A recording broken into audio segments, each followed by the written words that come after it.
to our online Gyan Sarovar. Dear learners, today we are going to see a short story, The Midnight Visitor, written by Robert Arthur. This story is about a detective whose name is Osable, who defies the stereotype of agents. Now, Osable is a fat with short height and thick American accent. A young writer goes to meet him to get some inspiration for his next story. Now, Osable tells him that he is going to get an important paper for which many men have risked their lives. When both of them reach Osable's room, Fowler is scared to see a man standing in the room. Max, who is tall and thin man, and is holding an automatic pistol in his hand. He had entered his room by using a key to take the report concerning a new missile. Osable, sensing a danger, fabricated a story about the non existent balcony, which Max believed to be true. Osable complained that it was due to the balcony that somebody had entered his room for the second time.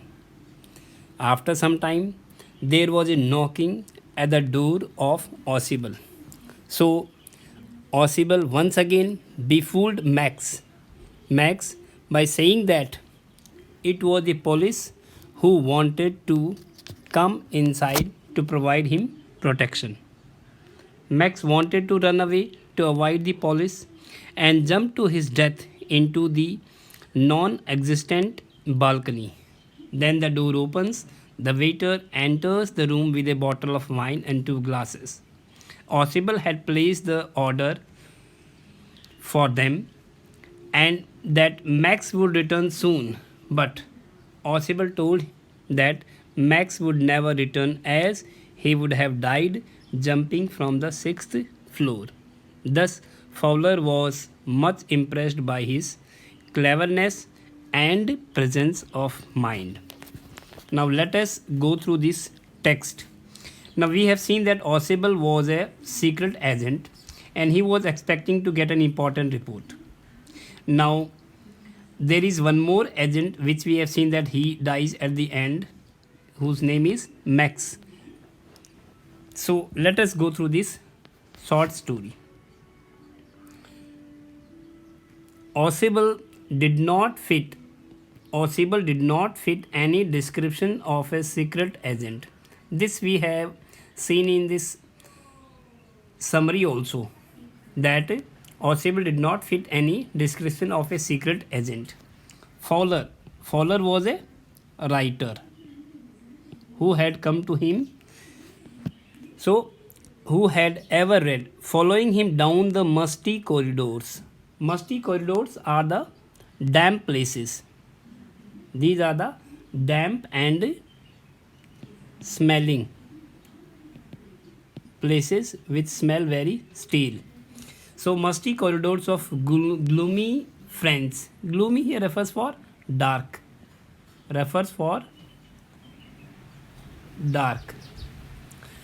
Dark French hotel where Osable had a room. Fowler felt let down, so he was disappointed. By having a look at the room of Osable, who was a well-known secret agent. It was a small room on the sixth and top floor. Hardly a setting for a romantic adventure. So he was thinking that he will give him some adventure in order to write a story. But he was let down. He felt disappointed.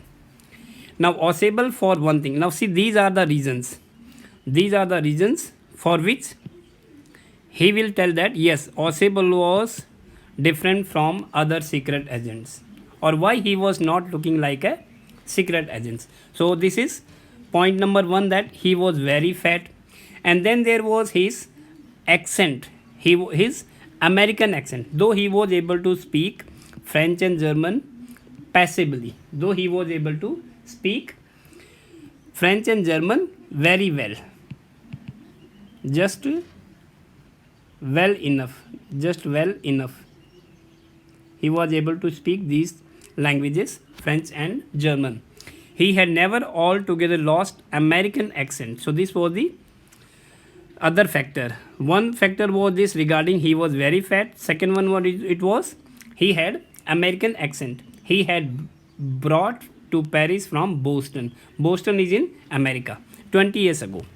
Now you are disappointed. So Osibel told him that writer was disappointed when he had a look at him. When he had a look at him. So he said him with a whizzingly. Whizzingly means here with a sound, noisy sound, with a noisy or we can say whistling sound over his shoulder. So he told him that yes, he was. You were told that I was a secret agent, a spy dealing in espionage. Dealing in espionage means here spying. He was a secret agent. So in espionage and danger, you wish to meet me because you are a writer. Who is this? You are a writer here. You is Fowler. So Fowler wanted to get some idea or some content for his story writing. So that is why he came to Osibel. Young and romantic. So you envisioned. So he thought or he had imagined. He had imagined mysterious figure in the night, the crack of pistol, drugs in the wine. So all these are the detailed description which come in our mind when we are thinking about a secret agent. So instead you have spent a dull evening. Dull means here boring, uninteresting. Uninteresting. So Osibel told him that he had spent uninteresting evening with him where in the music French music hall with a sloppy fat man. With a sloppy fat man. Sloppy means here casual or one who is very careless. Very carelessly dressed we can say. Fat man who instead of having messages slipped into his hands by dark-eyed beauties. This we have seen in some of the movies also that these dark-eyed beauties, no, they give it a kind of chit or a message. So in the hands of the secretary. So gets only a prosaic telephone. Prosaic here refers for he is getting ordinary or he is getting routine telephone calls. He is getting routine telephone calls instead of getting some messages through chits from the hands of these dark beauties. So telephone calls, making an appointment in his room. You have been bored. So he told that yes, you might have got bored or you might have got uninteresting with all these things since during the daytime. So the fat man chuckled to himself. So in this way he laughed. He laughed very quietly to himself by thinking all these things. As he unlocked means opened the door of his room and stood aside. So he stood aside so that his frustrated guest enters. Who was this frustrated guest? Frustrated guest was this Fowler, the writer. So he went aside so that his guest can enter first into his room. So you are disillusioned. So whatever he was thinking, so Osibel told him that his thinking or his ideas or his dreams, they got disillusioned when he came to know about Osibel's way of life and his appearance. But take cheer, my young friend, presently you will see a paper quite important. Now he told him that you have some patience because now we are going to have a important paper for which several men and women have risked their lives. Now he is telling that they are going to receive a report. They are going to receive a report or an important paper. They are going to receive a important paper. Important paper. So for that paper, many men and women have risked their lives, and that paper is going to come to Ausable. So someday soon that the paper may well affect the course of history. Now he says that this paper is very much important for the course of history, for the period of history. In that thought is drama, is that thereof. So he is telling that yes, this paper is of great importance for him, and it will change a kind of history, or it will be a game changer for him. So as he spoke, Ausable closed the door behind him, and then he switched on the light. And as the light came, Fowler had his first authentic thrill of the day. Now, what was his first authentic thrill of the day? That he was able to see halfway across the room a small automatic pistol in his hand stood a man. So he was able to see a man who was holding a automatic pistol in his hands. So this was a kind of thrill for the writer Fowler. So Fowler was able to get this first thrill of his day. Ausable blinked a few times because he got, even Ausable also got surprised to see Max. So he whizzed. So he said him very loudly or heavily. He spoke to him very heavily with lot of noise. So shouted at him, you gave me quite a start. Quite a start means he told that I was surprised. I was surprised. I thought you were in Berlin. Now he told that you must have been in Berlin. What are you doing here in my room?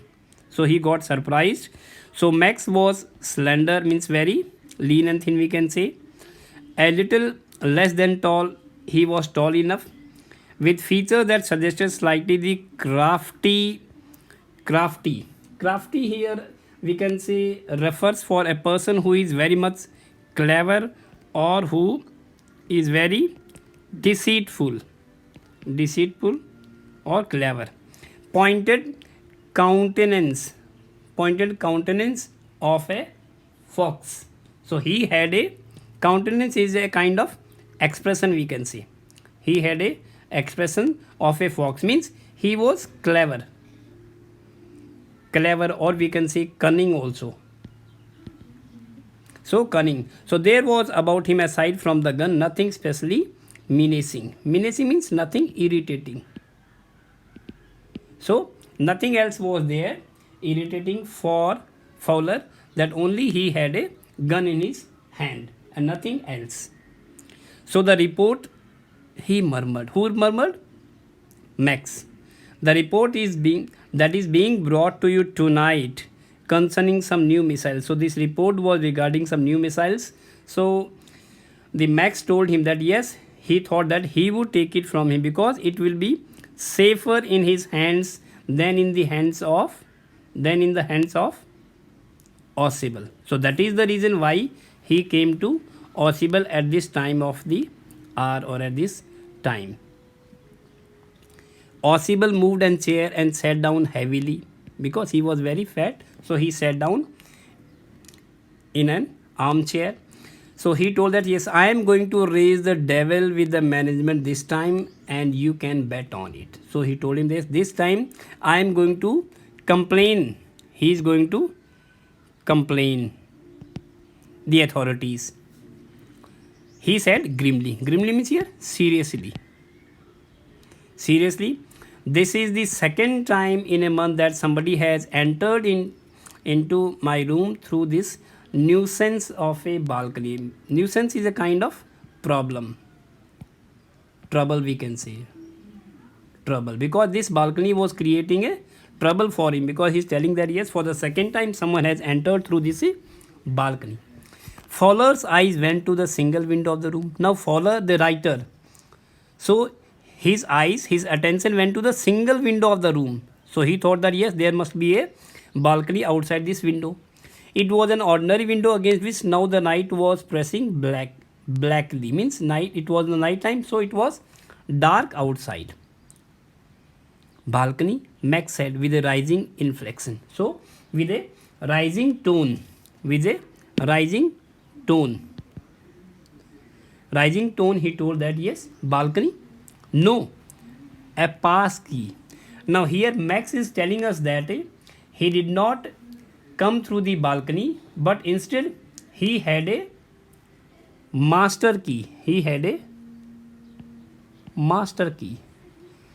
I did not know about the balcony. It might have saved me some trouble had I known. Now he is telling that he did not have any trouble in case he had known that yes, there is a balcony. Now this is the point number 1, which shows that Ausable was very clever. He had a very active, we can say he had a very active, cool and calm, and he had a presence of mind. So this is the quality which is required in an agent. So this was point number 1. So it's not my balcony, Ausable said with extreme irritation. It belongs to the next apartment. He glanced explanatorily at Fowler. So he tried to explain all these things. You see, he said this room used to be a part of large unit. The next room, through that door there used to be a living room. So he told that yes, through this room this room is attached to a larger unit, and which used to be a living room, and it had the balcony which extends under my window. So that balcony of that other part, larger unit, is attached to his window now. So you can get onto it from the empty room 2 doors down, and somebody did last month. So he tried to tell us that yes, last month also somebody got into his room through this balcony. So the management promised to block it off, but they haven't blocked this way of entering his room. Max glanced. He had a look. So Max had a look at Fowler, who was standing stiffly not far from Ausable, and waved the gun with a commanding gesture. So he tried to wave or show a gun that yes, please sit down. He said, we have a wait of half an hour, I think. So he told that yes, I had a waiting of half an hour, so that is enough for me. So Ausable told him, no, you are wrong. We had a wait of 31 minutes moodingly. The appointment was 12:30. I wish I knew how you learnt about the report, Max. The little spy smiled evilly. So he had a smile of spy. And we wished we know how your people got the report, but no harm has been done. I will get it back tonight. What is that? Who is at the door? So just at that time, they heard some sound at the door, and he told, yes, who's that? What is that? Who is at the door? So he tried to get the attention of Max towards the door. Fowler jumped at the sudden knocking at the door. So Fowler also jumped. He also got surprised. Ausable just smiled. That will be the police. So this is point number 2. Again we can come to know that yes, how Ausable was very good at fabricating stories. How he was very good at fabricating stories, and he had a presence of mind. Once again we can say presence of mind, and how he is getting the things connected, how he is connecting the things with one another. So that is important for a agent. So he told that yes, that there may be a police. I thought that such an important paper. So he told that yes, this paper is very much important, as we are waiting for, should have a little extra protection. So in order to have some extra protection, I have called police. I told them to check on me to make sure everything was right. So he told that yes, I have told them to check me time and again so that he can have some extra protection for it. Max bit his lips nervously. Now Max became nervous. Why? Because now he was thinking that he will not be able to have that paper with him. He will not be able to get that important paper from Audible, and he have to go from there. So the knocking was repeated. And what will you do, Max? Audible asked him. So he asked him, what you are going to do? So if I don't answer the door, they will enter anyway because the door is unlocked. It is open. They will not hesitate to shoot also. Max's face was black with anger, so he got angry. Because here we can see that Audible has surpassed Max. So he backed swiftly toward the window. He swung a leg over the seal of the window, sent them away. So he told him that you tell the police to go away. And he warned that in case he is not going to tell the police to go away, then he is waiting on the balcony. Otherwise, he will shoot and take his chances of running away from this. So the knocking at the door became louder and a voice was raised, Mr. Audible, Mr. Audible. Now the person who was outside, no, he was telling again and again, Mr. Audible, that he wanted to get inside by asking or by taking permission.